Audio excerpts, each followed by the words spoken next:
My name is L. Ananya. I am studying in 5th class. నేను 6th lesson చదవబోతున్నా. మనసుంటే మార్గం ఉంటుంది. అన్ని అవయవాలు సరిగ్గా ఉన్న వాళ్ళు కూడా చేయలేని పనులు ఎన్నో ఉన్నాయి.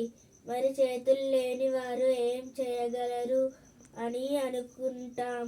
కానీ చేతులు లేకుండా పట్టుదలతో అనుకున్నది సాధించిందామె.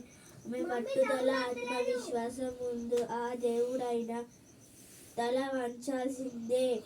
ఇంతకు ఎవరామె, ఏం చేసింది? పాఠం చదివి తెలుసుకోండి. ప్రియమైన లక్ష్మి, ఎట్లున్నావు? ఇక్కడ మేమంతా బాగున్నాం.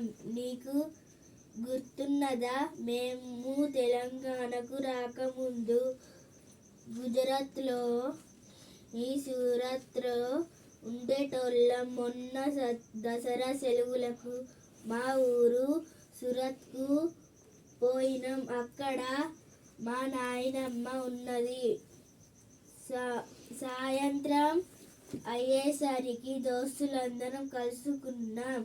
మా వాడలో నీ పిల్లలందరం కలిసి మట్టిలో గీతలు గీసి కుంటుడాటలు, రవి ఆకులతో పీకలు